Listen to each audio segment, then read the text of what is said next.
Check the mic and make sure it sound right, boys.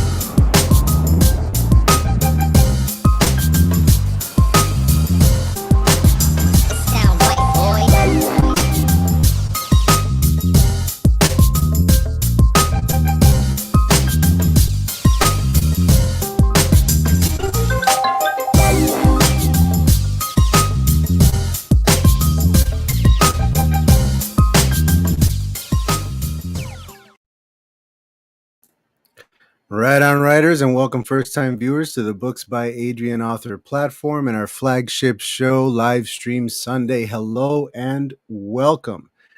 It is Sunday once again, and I'm here to share it with you guys.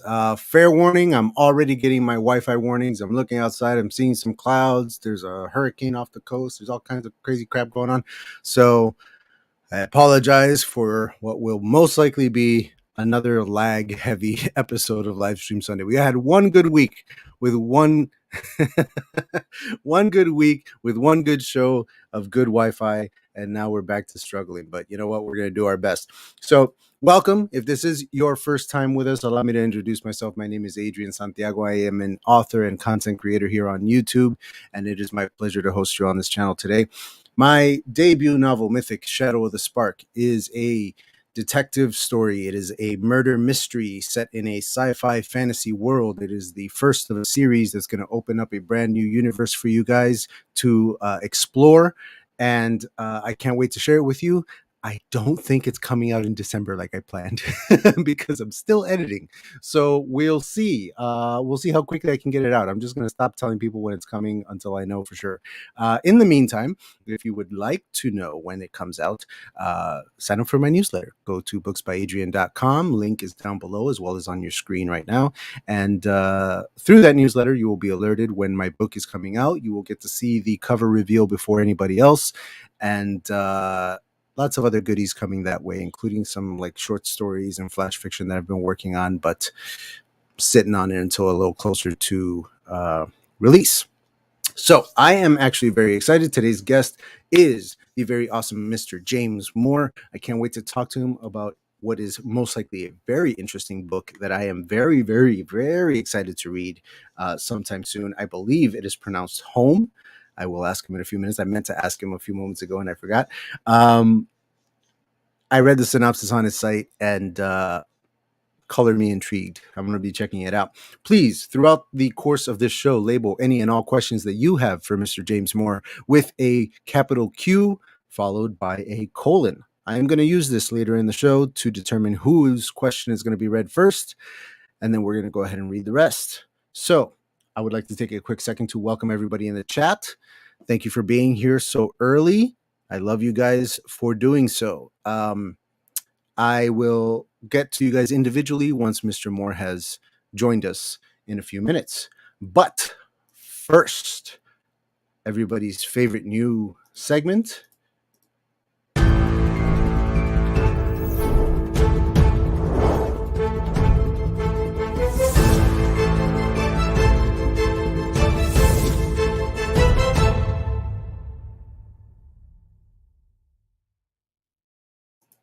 This week in Authortube. Let's take a look. First up, we have, and let me remove this thing so I don't get confused. Boom. First up, we have Tanya's Writing Realm, a very cool Authortube channel. And this particular video, she interviews or posts interviews with 4 different Authortubers, including Scarlett Cole, Estelle Van de Velde, Story Tyrant, which is actually a really cool name because it's actually Ty Rant, and Joey Paul, all of which I think you guys should check out. It's a cool video because instead of going through like individual videos of interviewing individual authors, she's throwing them all into one video, and that way you can get to know a whole bunch of new authors in one go. So I like that. I think that's cool. Next up, we have Simeon Kerr. Simeon Kerr is a British author. Richard Holiday should check this guy out if he hasn't already. Maybe get him involved in the Brit Pack. I don't know. I forgot that I have the things on here. Simeon Kerr. There we go. He's his new video is the Newbie Tag 2.0 because he is actually returning to Authortube. He had tried it before. It didn't really work out for him, but he's giving it another shot, which I think is awesome. And I can't wait to see what's coming from this particular author. He's already put out one book. He has another one that is complete and on the way very soon. So please go check him out, listen to his answers to the Authortube Newbie Tag, and meet a new guy. New guys are cool. All right. Next up, and this one I'm very excited about. Art's Bookshelf Odyssey is the channel. And this particular video, he interviews Liz Alterman, who is the author of The Perfect Neighborhood, which is apparently a very cool thriller. Now, Art's channel includes author interviews, reading lists, reviews, movie reviews, all kinds of cool, fun stuff. He's a cool dude, and he makes good content. So go over there. Give all three of these channels a subscription. The links to all of their videos, these three videos, is in the description down below. Guys, James Moore is next. James Moore is coming out in just a minute. Here we go. Let's get ready. Here we go. Right after this.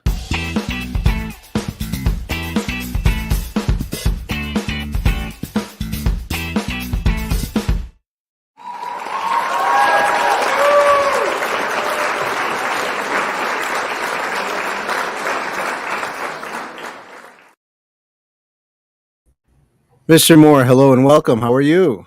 Fine. How are you doing today? I'm good. I would be better if this Wi-Fi would get it in gear, but otherwise, I am very, very good. How are you doing? What's new in your life? Go ahead and introduce the people at home to who you are, where you're from, and what you're currently working on.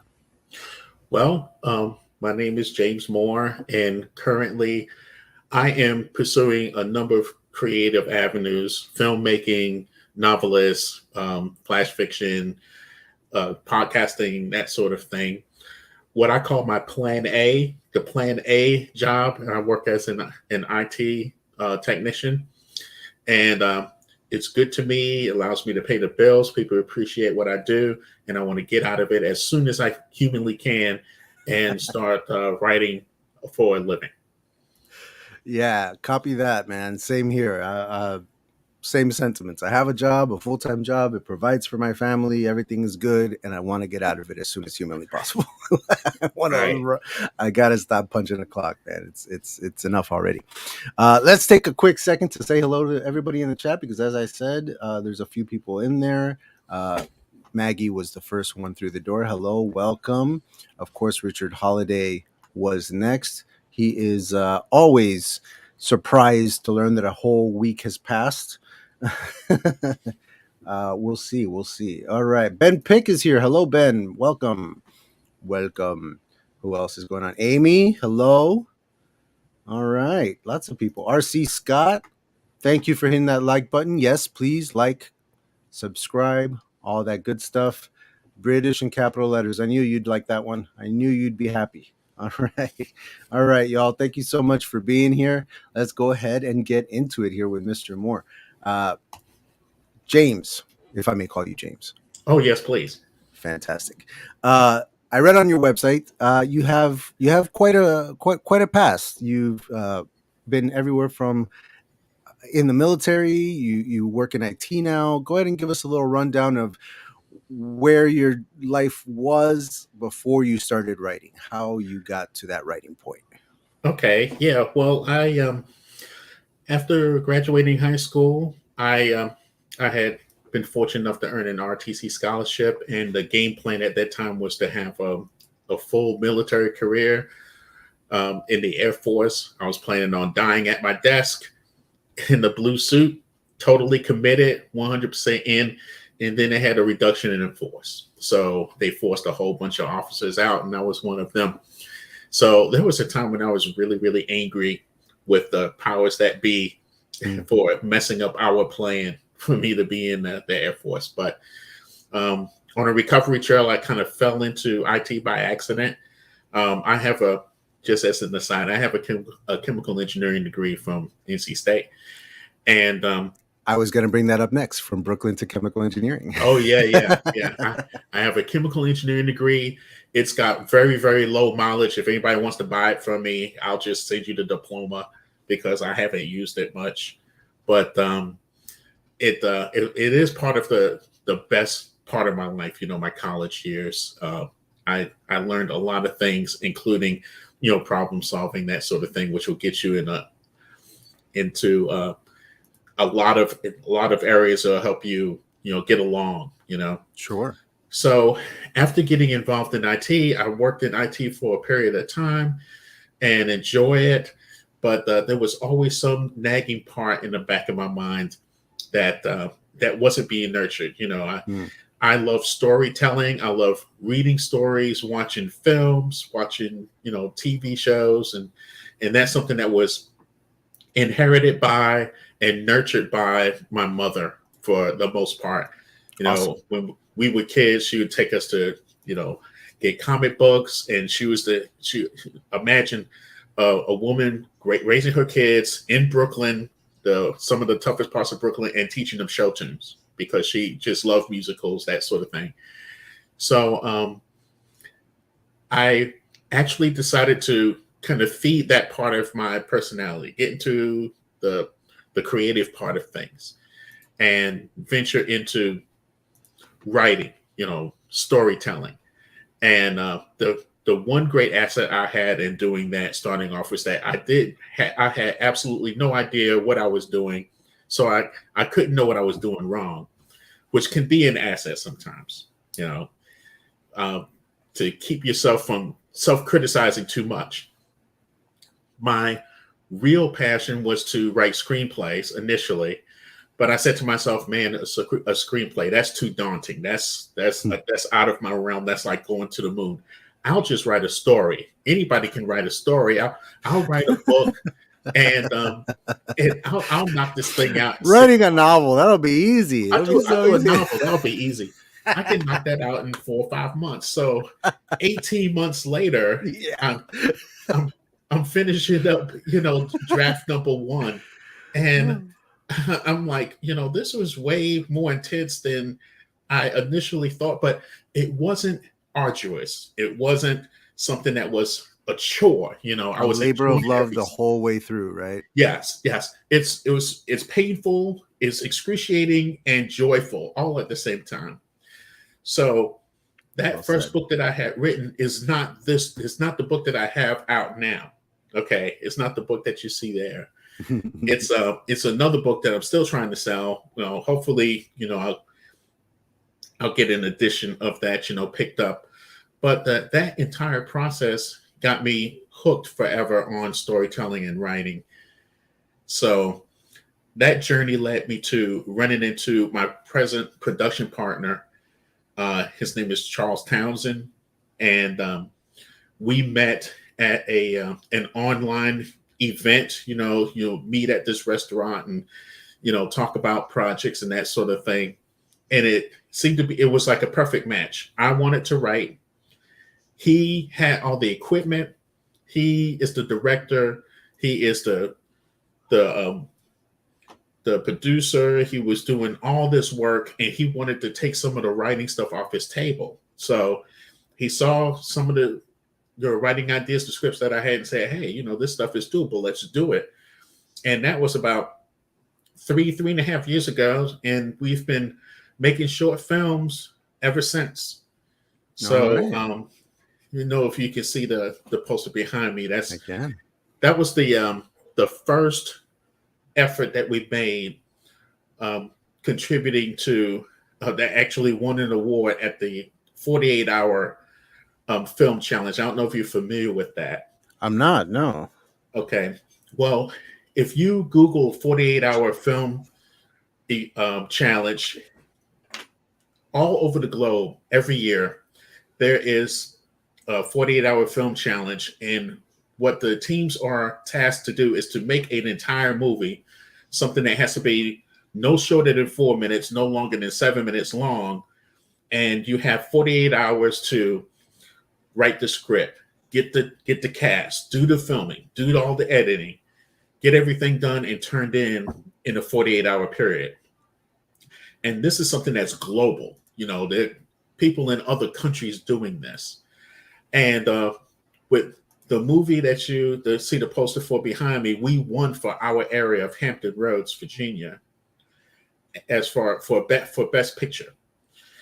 And that really opened the floodgates and really got us, hungry to do more. So that's our goal, is to, do some quality storytelling through film. Awesome. And we've already got some questions coming in about crypto in the chat. We'll get to those in a little bit. Very, very, very interesting, especially since once you started writing, it seems like the floodgates kind of opened up. We'll get back to that in just a minute. I want to touch real quick on the whole Brooklyn to chem engineering thing, because that's no small thing, man, to go into chemical engineering and not only that, but finish your degree and everything in it. Was that a passion of yours before all this, before the writing, before everything? Were you like really interested in that? Where did you think that was going to go for you? Well, I can say early on, from grade school on, I have a real passion for math and science, and discovery, and scientific discovery. So, I was able to do well in math and science. I really enjoyed that part of my life, going through junior high school and high school, and I also got introduced in high school to the ROTC program. So with those two passions combined, when I found out that you can earn a scholarship in certain fields, that I wanted to go for it and learn about my real passion was for chemistry. And no one really explained to me the difference between chemistry and chemical engineering until, I wouldn't say it was too late, but I was already at NC State.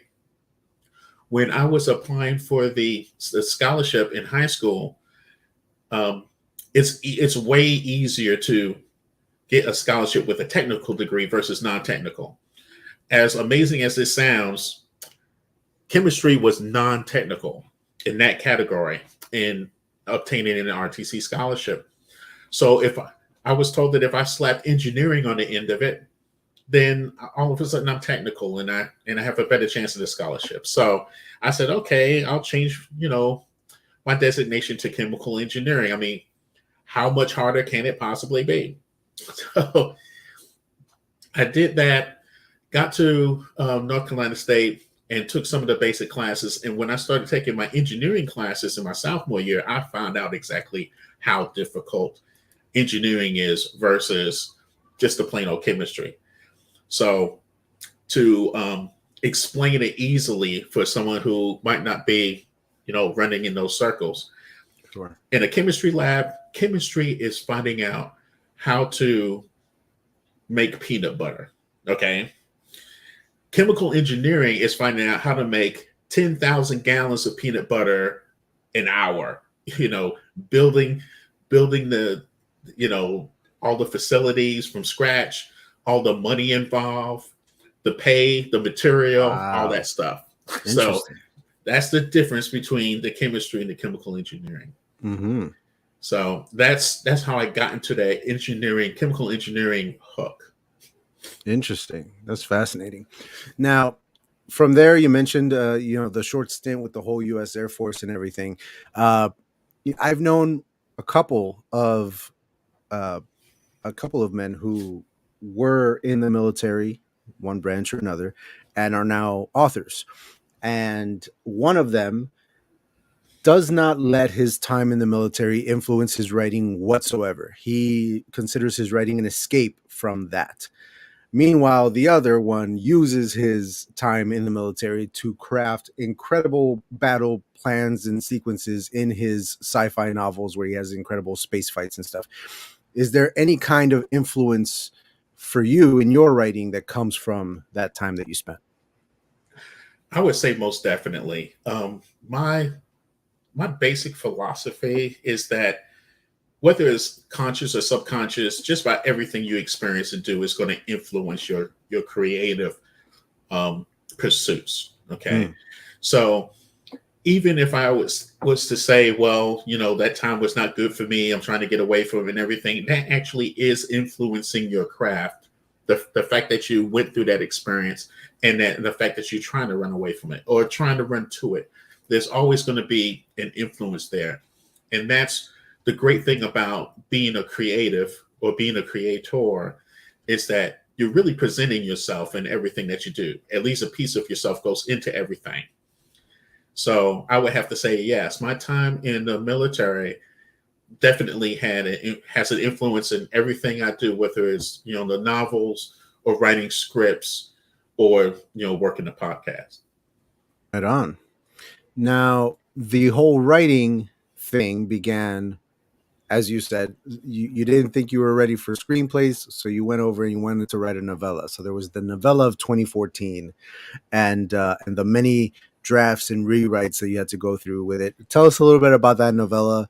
What happened to it? I know you mentioned it's not the one that you see here. Is it ever coming out? What was up with that story? What was it about, and what can we expect from it? Well, I'll say that I'm kind of proud of that work. To tell you the truth, I'm very happy with the novella. The name of it is Charlotte: The Price of Vengeance, and the story is a Southern Belle housewife in the 70s is wondering what's next in her life. She's an empty nester. Her last boy's going off to college. What is she going to do with the rest of her life? And she has a best friend from childhood who is killed. Okay. Find out that she's murdered. Everybody thinks it's an accident. She knows that it's not an accident. And she takes it upon herself to bring the killer, which happens to be her friend's husband, to justice. Spoilers. Well, I mean, that's the beginning of the book. It's not a mystery. Okay? It's not a mystery at all. You know up front, along with Charlotte, who did it. But the process, the whole point of the book is her transformation from a nice, clear-headed Southern Belle, common sense housewife to a pistol packing, revenge seeking private investigator. She goes through this transformation. And the question at the end is she's going to be out for revenge? Is she going to satisfy that revenge or not? And you have to read the book to find out. I'm still shopping that book around. Okay. I'm hoping that the publisher that I'm working with on Home might want to take a look at it. And I'm getting that, put together for for submission, and we'll see how it works. But where that story came about was, and this was my first effort in storytelling. This was the first novel that I thought was going to be so easy. What motivated me to do that was I was sitting there watching the movie. It was late at night. I'm sitting with a friend, and this movie is about to come on. And I'm not going to say the title of the movie. I'm going to let you find it yourself. But it had Lawrence Fishburne and a couple other stars in there. I said, okay, it's got Lawrence Fishburne in it, so it's got to be good. Yeah, I've never seen anything bad with Lawrence Fishburne in it. We watched this movie, and it was abysmal. It was it was work. It was a job to watch this movie. And now you got to tell us which one it was. I have to research the title. If only to avoid it, we need to know exactly which one. Right. But it became a train wreck. You got to watch the train wreck and see how it ends and see who survives and who doesn't. Indeed. And the twist ending at the end of this movie was so bad that it made the rest of the movie almost look good. That's how bad it was. And at the end of it, I turned to my friend and said, you know what? Somebody paid for that. Somebody got paid for writing that screenplay and doing that story. And this is something I do not recommend for anybody who's going into screenwriting. Don't get into screenwriting because you think, oh, I can suck along with everybody else. Okay. Don't do that. Okay, do it. Get into it to do quality stuff. Okay, Yeah. but I mistakenly went in and said, "Oh, I can do as bad as that." So that's what got me into writing initially. But as I you know went forward in storytelling, I realized that was really important to me was the quality of the story. Of course. Yeah, right on. And as I said earlier, that it seems to have opened the floodgates for you. Since then, you've written some stories, some novellas. I understand some screenplays, even some short films. So before we get into all of them, let's talk about home. Is that how you say it? Is it home or home? It's pronounced home, and I kind of like the controversy of how to pronounce it. That it's kind of a twist on the story. And some people, I actually had one person tell me how it was pronounced because of they're a school teacher and they're into linguistics, so they told me how it's pronounced, and she said I'm pronouncing it home. That's the way it's supposed to be, and I just said more power to you as long as you buy the book. Lauren says even the great Mr. Fishburne can get caught up in a clunker from time to time.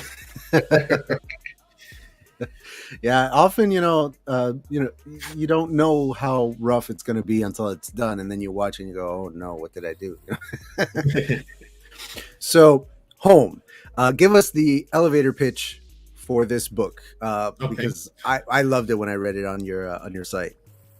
Well, the story, the title character, Home, is a young man, 17 years old, and he has been raised by a clandestine government agency with the goal of weaponizing his special powers to be able to walk in the realms of demons and angels and telekinesis to fight a demon war.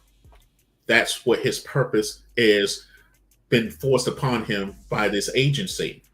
But in the course of his story arc, he discovers friendship, family, and faith, and discovers his own freedom. So that's what that story is about.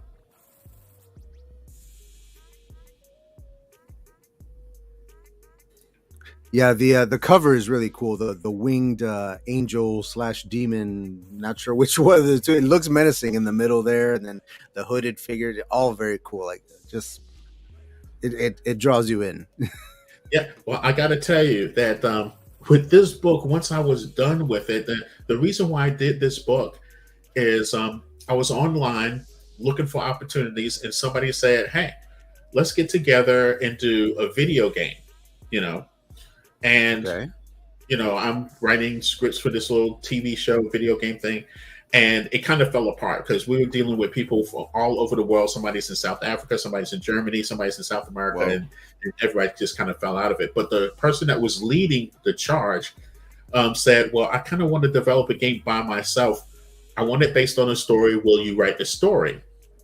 And I said, "Of course I'll write the story." So we just kind of wrote up an agreement that the story itself would be mine. I can do with it what I will, and he would develop the video game. Unfortunately, the game has not been developed. That kind of fell to the wayside, but I still had the story. So I've got this story. It's not a long story. It's a short read. It's something like 36,000 words. Mm. But I figured I'll shop it around and see what happens. And I went to a book festival shortly after finishing this story, and they had a seminar on how to promote yourself, how to sell yourself.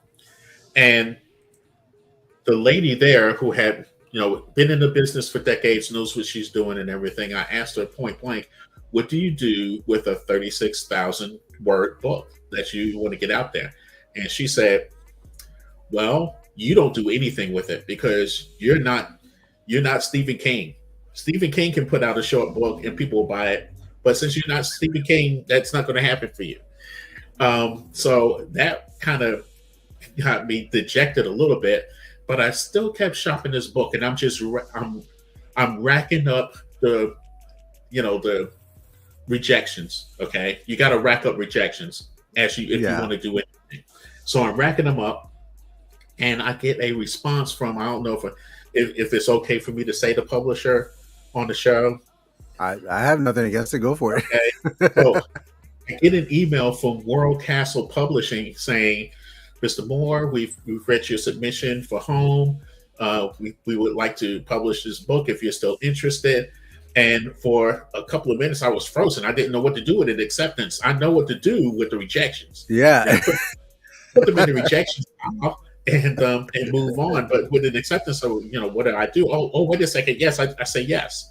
So I got into a contract with World Castle Publishing, and it was them that did the artwork on the cover with some. They actually asked me for input, which I thought was kind of special, and that's the result that you see there. Right on. That's got to be an incredible. I can't imagine the feeling of getting that letter. As you said, you don't know what to do with it. Like, what do you do when they say yes? Exactly. Because I had a little bit of experience with self-publishing before then, which made me decide to get on the track of traditional publishing. Now, I'll just say this: self-publishing wasn't for me because I grossly underestimated the amount of work involved in actually doing that well. Sure. Okay. In that first book that I had, I tried to self-publish. I figured, okay, 4 or 5 people read this book and they'll just go viral, catch fire because I write so well that everybody will just tell their friends about it and they're just going to get this book. But that's not how it works. No matter how good a story you have, how gifted you are as an author, there's so much. It's really a full-time job. And my hat is off to anybody who is, they might have a job on the side. They'll have a toddler running around in the background, or they're working with all other issues in addition to self-publishing. Those self-publishing the indie authors out there, if I could give every one of them a gold star, I would. Hey man, you're talking to me and my people in the chat for the most part. I myself have 2 kids running around here making noise right now. You might hear them, and a full-time job. And I'm trying to release a debut novel, and it's close to 200,000 words, so it's a big boy. And to that point, I find it very surprising that that particular person gave you the advice of maybe writing a bigger book than the one that you had written, thinking that it wouldn't sell because it was too small. I would assume that selling a smaller book would be easier as a new author to build up a little momentum than convincing a person to read a very, very large book having never heard of you before. You know what I mean? A Stephen King giant epic like his Dark Tower series, for example, like, people know Stephen King is going to be good, so I'll take a chance on this gigantic book that'll take me 3 months to read, Right. So it's surprising to me to hear that from, but yeah, it surprised me. But there's a couple of factors, and I'm not saying that I agree with the person that gave me the advice, but I think there were 2 things going on. Number one, this was, I don't know, maybe 8 or 9 years ago that I got that advice. Okay, and the culture, and at least in our country, the attention span has gotten shorter and shorter throughout that whole time. So now I have more of a chance. If you tell somebody, okay, here's a story, it's a complete story, it's a quick read, you can get through it and get onto the next book that you want to read in 36,000 words, they'll say, okay, I'll do that. Yeah, it makes sense. People are more apt or more likely to buy a short story that's a complete story. It's going to give them what they want, some entertainment. Stephen King can get away with the stand, but should he? Come on. And Richard, I get your hate for TikTok, but it is not the reason for everything. Yes, it's probably contributing to people's shortened attention span, but I think it was already there. People's attention spans were already shortened before that. Remember Vine? I mean, this is nothing new, man. This is nothing new. All right. Sorry, I had to throw some shade at him because he was throwing it right back at us. So tell us a little bit about James Moore Productions. As I understand it, you've made a couple of short films and whatnot. What's going on with all that? Well, I've been involved in a few projects. Fortunately, they have been award winning, that you probably saw at the website. And the site that I have put up called James Moore Productions is just a review of the work that I've been fortunate enough to do so far in writing short films, indie films. My production partner Charles and I have very recently formed an actual LLC company called Nice. Contrast Films, where we'll get that website up eventually and that sort of thing. But now our efforts in film are going to be under that moniker of Contrast Films. But where James Moore Productions came from, soon after meeting with Charles, we put together a few, ground, foundation laying movies, and how you progress in your career. I wouldn't say that these first films were like, the groundbreaking or the best to do, but we got our feet wet. We learned some things, and our goal is always to do a little bit better the next project. Okay, Of course. where right now we're at a point where our latest project that we've put out there called Kiki Diamond, The Favor, is something that we're very proud of, and we're trying to use it as a sizzle reel to sell a feature-length script that I have written. We're trying to get some traction on it so that this movie is about 20 minutes to a half hour long. This 20-minute movie would be the sizzle reel to kind of give you an idea of the characters and the type of story and the character of Kiki Diamond and what she's like if someone was to produce the feature-length screenplay. That's awesome, man. I one of my dreams is to someday run a writer's room, to show run a TV series. Right. I would love to make films, but I feel like the long form sequential storytelling of a series is more up my alley. So we're at here, you and I believe. Like, you know what I mean? Like I see it. More Shenanigans is your podcast, I believe, with your wife, if I'm not mistaken. Tell us a little bit about the podcast, what people can expect from listening to you and your wife gab back and forth on your More Shenanigans podcast. Well, here's where More Shenanigans came from. After I got involved with writing, for most of that time, and even before then, my wife, Donna Moore, she's a gifted photographer. Now, when you get involved in photography or anything else in life, and your husband or wife, your spouse tells you, "Hey, that's really good," then it counts, but it doesn't count. Okay, because it's your spouse saying it. It's like the confidence level. It's not like okay, my husband likes that, so I got an audience of one. But after that, Donna has ventured out and taken a few classes, and right now she's involved with a photography group where she's really discovering the fact that she's actually a talented photographer, and with some work, not a lot of work, but some work, she can actually make it an income stream from it. She's got that kind of talent. Right. So we work together whenever we can, and just like any husband and wife situation, if you have a relationship that's working out, you have conversations, you talk about things, what's going on in the world. My wife is, I wouldn't call her a news hound, but she's aware of what's happening in the world. Okay. And the only reason why I'm aware of what's happening in the world is because I'm married to her. Because otherwise, the news just like gets on my nerves. I don't really seek that out. Yeah. But we do have intelligent discussions on what's happening out there. And at one point I said, we should just do a podcast and see if we can get any traction on it. It'll be fun. And there's a chance of us actually making it an income stream instead of us wasting our time cleaning up the kitchen while we're talking about politics. Maybe we should put that out there in the internet and have somebody maybe sponsor us. So we've been doing More Shenanigans. I think we're up to episode 14, maybe. All right. I have one episode that I need to actually audio edit tonight and put out there. But we talk about things ranging from one of my favorites is the one that we did on gun control. It was shortly after one of the many unfortunate shooting events that's been happening in our country. The title of it actually is called Death Control because we're for death control.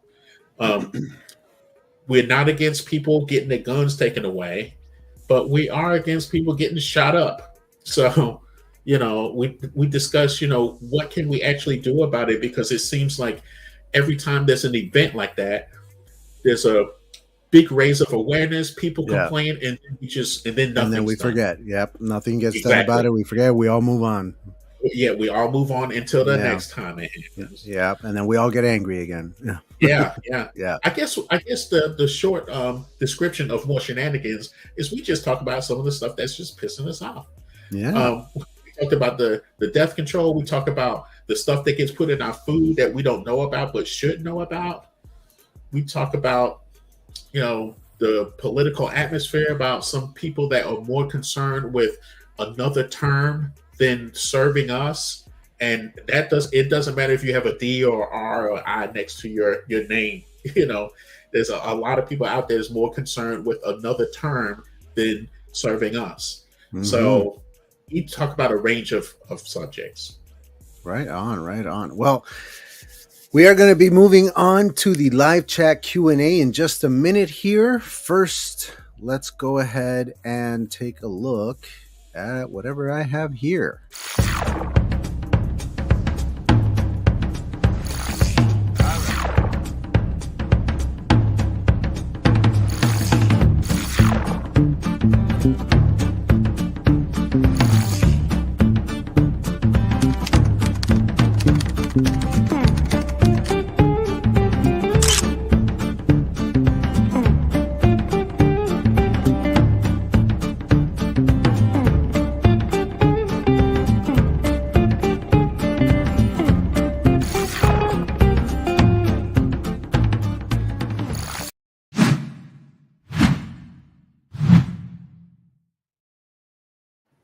All right, today's comment of the week is going to come from Penelope Windsor, who is new around these parts.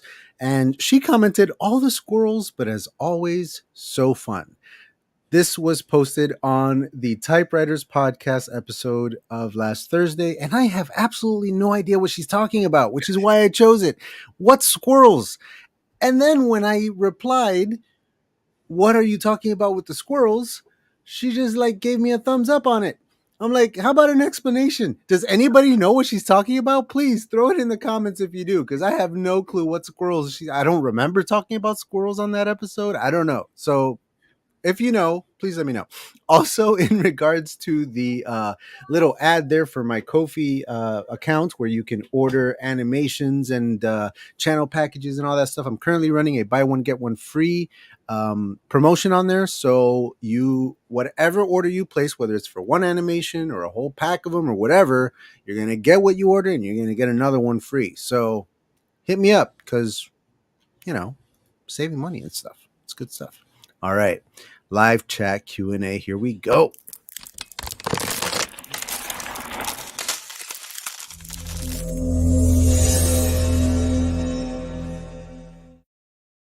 All right. First up, I really want to know, James, can you sing one of the show tunes from your youth in Brooklyn? There's got to be a story behind this. Same last name. This person knows you. Yes, I can always depend on this person to get online and embarrass me during the interview. Sister? No, it's not. It's not an embarrassment. That's my lovely baby sister, Andrea Moore. I knew it. As soon as you said embarrass, I was like, it's his sister. Yeah, and she should know what I'm talking about. And coincidentally, I just recently watched one of the first musicals that our mother introduced us to when we were young, The King and I. And she loves that story among others. So I don't know if I'm going to submit your audience to any singing, but the one song that does come to mind from that musical is "Getting to Know You," and it's one of the the first songs in that musical as the teacher from England is about to get off the boat, and she has to kind of talk to her son, saying, I know it's a new world. You get nervous. you feel like an outsider, but you know, there's a process in there and getting to know that other person that, it's that you don't know, and it's a beautiful thing to be able to find out about other people. Right on. I agree. And I recently got into it's not that I wasn't into musicals, but I recently really got into musicals, as most people did after Hamilton came out and onto Disney Plus. I was like, I got to dive deeper into this stuff, and yeah, it's awesome. It's awesome. I finally got an answer. Look, squirrels are our attention spans and random thoughts on chaos mode. Thank you, Lauren. I believe that if I'm not mistaken, Penelope's one of yours. Yep, Penelope's one of hers. So that makes sense. She knows what she's talking about. All right. Next question comes from Ricardito. Where can we watch crypto? Ah, well, that's kind of a loaded question, because let me tell you, crypto is an entire universe. Outside of what that movie sparked was some more ideas from Charles Townsend. Charles Townsend wrote, directed, filmed. I was the producer on that. I worked with the talent. I helped organize things. But crypto is basically his creation. And if someone goes to Charles Townsend Films on YouTube and subscribe there, then you get to see the crypto universe, the short film that is the inspiration for that poster right there. There's Crypto Visions, there's Crypto Legacy, and Crypto Legacy is the feature length movie that we did based on that universe, the crypto universe. That I was already interested in crypto, and then you said it's a whole universe, and I'm like, whoa, it's crazy. I've been informed that I tend to ramble, and that's where the squirrels came in. So okay, I didn't know. They love it. You got Maggie singing over here. I'm not gonna those sing are the lyrics. All right, next question coming up here. How do you create characters with such amazing arcs? Do you fold in friends and family members into characters? Excellent question, and it kind of ties into what I was saying before about your experiences. Playing a role in your creative art. Yes. To answer the question directly, I do fold in parts of friends, parts of myself, parts of my family into the personalities of the characters. Mm-hmm. And the way I do it now, I started out just as a pantser. Okay. If you're in the writing world, you know that there are plotters and pantsers. You probably heard that. Sure. I started out as a pantser, and now I'm fully converted, newly baptized into the plotter, because initially, the argument a lot of times with pantsers is, well, it kind of restricts me if I'm doing an outline and I'm locked into this or whatever. Well, not necessarily, because a true plotter knows that whatever they're writing, as far as that outline, is not chiseled in marble. It's written in jello. It's something that's supposed to form and change. And what the outline is not supposed to straitjacket you and keep you in a certain path. It's to keep you from running into dead ends. That's what it's for. So that you have some path from the beginning of your story to the end of your story arc for everybody involved. And you won't take a side street that has just a dead end in it. Right.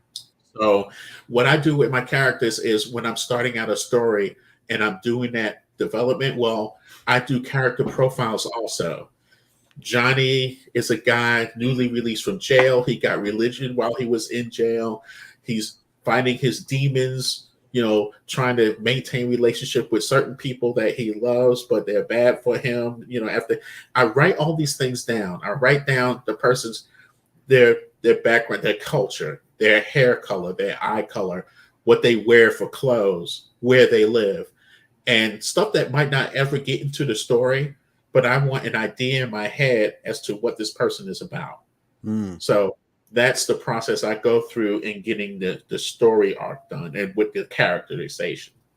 Yeah, for sure. I myself am, excuse me, am a plotter, but I, like you, consider the outline, as you say, written in Jello. We got a little we got a little love for plotters and pantsers and planters, and uh, Lauren brings up gardeners because I I think of myself more as a gardener of a writer versus the architect. Everybody says plotters and pantsers, and they think that they're that separate. Gardener is kind of that in between, like you're talking about, where you have that roadmap, you know what the end result is going to be, but you're still going to be surprised by that end result because along the way you're going to find little gems. You're going to think of stuff that you didn't plan for. It's going to lead you down certain other paths, but you're always going to end up right back where you started out, headed out to your destination that you set out in your outline.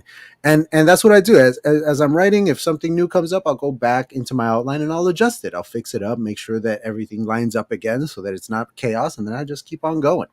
And I think that that's what pantsers are so terrified of, is, like, as you say, the restriction of it. And I'm like, man, it frees you, dude. It frees you, because then, like, no matter what, you know where you're headed, so you can explore it. You can take a little side road and see what's going on over there, and then just come right back to the main road and keep on going. I love it. Exactly. Right on. Next question. What do we got? What trends do you see in books, writing, movies, and authorship? It's a little broad, but go ahead. It is kind of broad. And the only one of the reasons that I can answer this question with some sort of intelligence is that I got involved with a podcast that someone else runs. I'm a guest on that podcast where we do book reviews. So I've been upping my reading game in the past 3 or 4 years, and I'm actually exposed to books. So, and I'm a full advocate of that. If you're a writer, you need to be reading. And what I see as a trend is, and not just with that, with movies, I think we touched on it a little bit, is the attention span. There's more pressure on the artist right now to capture that imagination, to capture the eyeball, okay? As quickly as possible, right? As quickly as possible. Snatch it up. And it's creating new techniques in storytelling, because now the thing in doing movies, especially if it's short movie, is that you have to start with some kind of action, okay? And it's a tightrope walk. You can't just start with just the action, because you don't care what's happening to that person if you don't know them, okay? So you have to spend a little fraction of the time up front to make you care about that person, and then make something happen to them, like right away. Mm-hmm. So it does challenge us as storytelling creators to do something meaningful in a short amount of time. And that's something that I kind of pride myself on, the way I write. And the book Home in particular, the reason why it's a short read is because I was able to do a complete story with an arc, with a meaningful message, with characters that mean something, in 36,000 words. And I really am an advocate of anybody who is a novelist or want to be a novelist. You should also dabble into short fiction, flash fiction. Can you tell a story in 300 words? A complete story? That's really going to train you for being concise and being able to capture those imaginations as fast as you can. Right on. Yeah. When I first started writing and I was kind of trying to find my way of doing it, I actually turned to the Screenwriter's Bible, is this how-to book on how to write screenplays. And I didn't intend on writing screenplays. I intended on writing novels. But the reason I went to that is because in my mind, a movie has 90 minutes, 2 hours at the most, right? To grab you, make you care about the characters, take you on an entire adventure, take you through an arc, and end it. And to do it tight, it's a tight story. The best films, the ones that stand the test of time, have no fat on them. They've chopped out everything that doesn't matter, and they're just giving you the story beats, boom, boom, boom, as they go. And so I've adopted those story beats and just applied them to writing novels. So this idea of like trimming the fat. Meanwhile, my novel is 200K. What am I talking about? Next question. Why did you choose an unmystery murder? Oh, very, very good question. That is a good question. Very nicely worded too. And one day when I feel like I'm accomplished enough and have the time and have the skills, maybe I will do a mystery, because I hate a mystery that I can just figure out in chapter The 4 or 5. Okay. And that's all I'm capable of right now. If I wrote a mystery right now, somebody, your average reader, would say, "Oh, I know that the lawyer did it. Okay, I can just skip to the end of the book." Mhm. But and that's one reason why I did an unmystery murder, because I'm waiting for those skills to be able to do a real mystery well. Another reason why I did the unmystery murder, and I love that phrase. I'm going to use that in describing the book. Yeah, I'm stealing it too. Yeah, I'm stealing it. For Charlotte, is because I wanted the focus to be on not so much, who did this or the motivation and everything. It's about Charlotte's transformation. It's about her being changed and the event, how it affects her, her marriage, her relationships with her friends, that sort of thing. And that's the arc that I wanted to talk about. And I wanted it to be extraordinary. That's why I didn't write it in today's world. In today's world, if a woman who's a housewife decides to be a private detective, that's kind of interesting, but it's not a big deal. Mm. Women, fortunately, and a lot of times I just think to myself, it's about time that we, look at women being able to do powerful things. What Sure. took us so long? But in the 70s, the idea of a woman going out, getting a detective's license, getting a gun, going out and tracking down a murderer, it's extraordinary. Mm. So that's why I did that unmystery murder. I like it.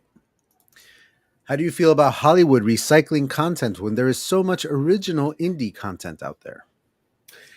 I think we know how she feels about it.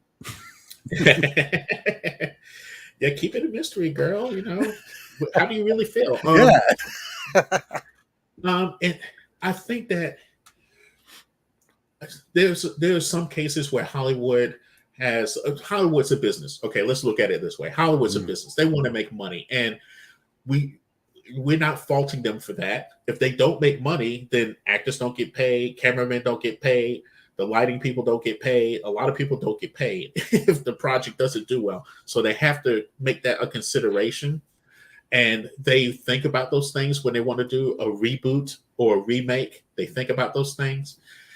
So with that being said, I personally think that there are a number of projects that, are surprisingly pleased when they're redone and say, "Oh man, they did a pretty good job in relighting that fire." There was something else there. But it seems that some mistakes are made, just like in anything else. When no one plans on a turkey. No one says, "Oh, we're doing this movie because it's going to suck." Nobody says that coming out. But I think that there's some movies that should just be left alone to stand on their own. One example that I heard about in the past was, it was a few years after Forrest Gump had come out, and Forrest Gump was a monster. It's still a monster. It's still a monster hit. Everybody, so this generation, it's going to be like The Princess Bride. There's going to be generations of people watching those two movies. But they went to Tom Hanks at one point and they backed up the money truck. They backed up the money truck and said, "Hey, we're going to give this to you if we do Forrest Gump." And he said, "Nah, I'm going to move to something else," because he had the knowledge, he had the vision to know, hey, there's some stuff that you don't redo. Yeah. So, yeah, for sure. For sure. And in relation to, in regards to your unmurder mystery, it sounds like a type of overcomer fiction for Charlotte's arc, changing and overcoming the trauma of her friend's death. She's picking up what you're putting down. Oh yeah. I'm hoping to get that out there so you can read the story. And I'll tell you one thing about the Charlotte. The one main concern that I had about writing that story is, okay, I'm a 50-year-old black guy from Brooklyn, and I'm writing a main character that is a 40-something-year-old Southern belle in Charlotte, North Carolina. I mean, in Chapel Hill, North Carolina. Is it going to sound right? Is it going to be believable? Yeah, the voice is very important, and especially with that region. Yeah, absolutely. Exactly. And in developing that story, I did a couple of blind, Pepsi challenge tests, with some people that I knew and their relatives, and they were actually surprised to find out that a male had written that story, which I took as a big compliment because that's what I was going for. For sure. Lauren says if they remake Princess Bride, I'm rioting. I agree, but I actually do have a pitch for a Princess Bride sequel. Ask me about it some other time. We'll talk about it. All right, next question. What type of characters inspire you? Ooh, good question. I can depend on my sister. My sister's my editor, so again, we're at here. All right. This kind of leads into one of my little pet peeves in stories, and I like to focus on villains. Okay, but some of my favorite characters are villains, and what I hate is what I labeled the Bond villain. Okay, the Bond villain, like Goldfinger. Sure. All he cared about was moving himself forward, getting a whole bunch of money, ruling the world himself, and everything. That's all he cared about. Killing the people that's in his way. And okay, that's villainous to a certain extent, but it really doesn't touch into a villain. A good villain is someone who is doing all these things as a favor to the world.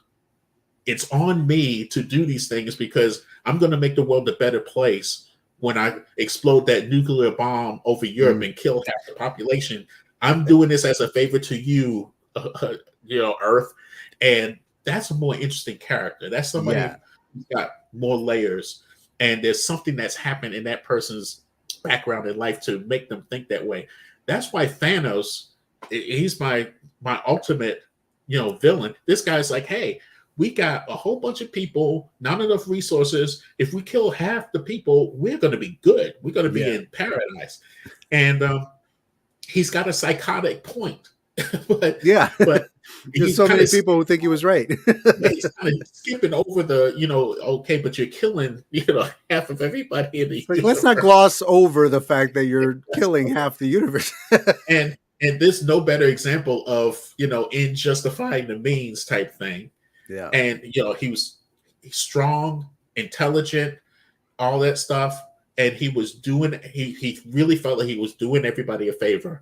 Mm-hmm. And when he initially, he told his story, he's saying on his planet, things were going to crap. There's too many people, not enough resources. He proposed the lottery, and he would propose putting himself in that lottery. Mm-hmm. So he's true to his convictions, Mm-hmm. But they saw him for the psychotic, murderer he was throwing up and said, nah, we're going to pass on that, Thanos, and go another route. Thanks. So the villains are the ones that I like to look at. I agree with you, man. Especially the villains who, as you say, think they're the heroes. Those are the best. The ones that they honestly believe that they are the hero of the story. It's like, bro, like you're killing everybody. Like no, you're the bad guy. What is your go-to beverage of leisure? Oh, really, left field. Really good question. Yeah. I now in this stage of life, my go-to beverage, I make a sun tea that is stronger than most. Okay, when my mother-in-law used to live with us, God rest her soul, she's passed on now. We both have the same philosophy when it comes to sun tea. We like to put the tea out there, let the sun, do the brewing for us and everything, so they're cooking on the stove. Nice. Sun tea should be so strong it can stand on its own without a glass. That's how strong you should be chewing your tea. That's how strong it is. That's how strong I like my sun tea. And and this overweight diabetic says, I only want just a little bit of sugar. I just want to cut the bitterness just a little bit. I don't want the super sweet tea that you get in some restaurants. So, and I don't know what it is, but it's just a different flavor when it's just made out there by the sun. I cannot explain why that's the case, but that's my go-to beverage, I would say. And I got some in my glass right there, ready for this interview. You got to figure it's going to be chock full of vitamin D at the very least. Oh yeah.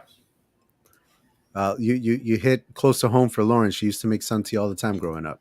Awesome. All right, we're coming to the end of our questions here. One last one. What was or has writing taught you about making film and vice versa? Well, I'll say this. This it's an entirely different animal writing a screenplay versus writing a novella, a novel, a short story, that sort of thing. Because your audience is different. When you're writing a screenplay, you don't have to worry about a lot of exposition. All you have to do is just talk about, okay, this is what's happening, this is where it's happening. And in my world of movie making, that's going to change anyway, because a lot depends on the location that you can get. We work a lot of times on a zero budget. So I can't start out saying, okay, scene one, middle of the ocean. We can't do middle of the ocean. We can't afford middle of the ocean. We can't even afford Holiday Inn sometimes. Somebody walks out of their room to Holiday Inn. No, we can't afford the Holiday Inn. Somebody walks into their backyard. Okay, we can afford that. Okay. So that style of writing and what you write is different because you're writing for a director and an actor in that collaborative process of we want to put something on film that's going to be good. Okay. And if you're a writer of screenplays, especially in independent films, well, I would think, I don't have the experience, but I would think also in the major industry, as a writer, do not fall in love with your stuff because somebody's going to cut it, somebody's going to change it, somebody's going to have to make some adjustment for one reason or another. And usually it's to make everything better. Everything that I've written that ends up, changed or cut, whatever, the end result is always better than what I had in my head. And that's what movie making is all about. Now, writing stories, the best thing about it is also the worst thing about it. You are God Almighty when it comes to your story. You are the supreme ruler of everything you survey, which is great and awful because it's great because you get to make changes, you get to kill people, resurrect people, you can do whatever you want. The not so good thing sometimes is that you're doing it for an audience, okay? And if you write something and somebody says, I don't get it, that's not their fault, that's your fault. Okay? And you're going to get that sometimes, but if you get like a dozen people, if you give your story out to 20 people and 8 of them says, I don't get it, you have work to do. Yeah, you dropped the ball somewhere. Yeah, for sure. Yeah, exactly. So that's what I've learned, film versus, novella. Sure. With films, collaboration is that key word in the whole thing. And it's so interesting to me that you say, you're writing for a director and and an actor, and you're writing for a crew. You're writing for the people who are going to make this thing. If they can't afford the Holiday Inn, that's going to have to change in the script. I saw an interview once with an actor, and I can't remember which one it was. One of the big ones. And he they asked him about like how he chooses his movies or whatever. And one of the first things he said was like, listen, man, if I open up the script and it says exterior night, pass. I don't want to be up all night like doing this scene, give me daytime shoots. And I'm like, wow, like the things that have to like the factors that come into it almost have nothing to do with the story. Is the story good? Okay, great. But I have to shoot like 19 night scenes? Pass. You know what I mean? Like, very interesting. Let's see here. It looks like we've got a couple last minute comments before we leave. I'm cutting sugar because I was drinking a cup of white sugar in my coffee on a daily basis. A cup! Oh my God. It has been 3 months. Lady, take care of yourself. That's too much sugar. National parks and state parks filming fees in Colorado is insane. Yeah, I got to figure that, that's another thing that comes into play is like tax breaks in certain states and stuff like that. Like one of the craziest things is that Breaking Bad, one of the greatest TV shows of all time, my favorite show ever, was originally in the original script set in Los Angeles. And the script was great, but the studio was like, hey man, who gives us great tax breaks is New Mexico. How about we go to Albuquerque? And he's like, all right, whatever. He doesn't care where it was set. And that setting changed everything. The show became more of a Western feeling thing. The landscapes becoming a part of the show and those time lapse that they do on it. It would have been a completely different show had it been set in LA. So all those little things that factor in and actually affect the story. It's very interesting how that works. Very interesting. All right. Well, we have come to the end of our show, Mr. Moore. I would like to give you the floor one more time. Go ahead and tell the people at home what you have coming up next that they can expect from you. Well, what I hope is going to be coming next is the book that we were discussing, Charlotte, The Price of Vengeance, that I will find a publisher for that. But the next big event that I really want to talk about that's coming in, yes, just 1 week, is if you're anywhere near the Williamsburg, Virginia area, Williamsburg has a book festival every year. And it's going to be this Saturday, October the 1st, from 10 a.m. to 4 p.m. It'll be a great time to be out there. I'll have my book available. Of course, if you get the book there, every copy is going to be a signed copy because I'm going to autograph it for you. And I'll have giveaways for that event. And one of them is going to be this notebook to, let me get it right side up. One of the things that I advocate for writers is to have an idea book that you write your ideas in instantly as soon as they come into your head.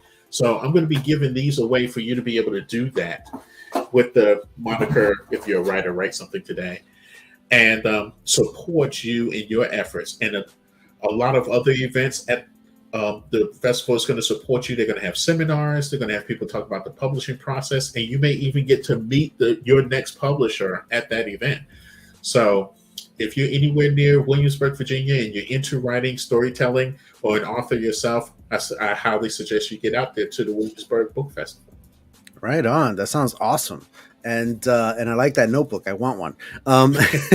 Now, it says goodbye, James Moore, for now, because he is going to be sticking around with me and recording an episode of Typewriters Podcast when we finish here.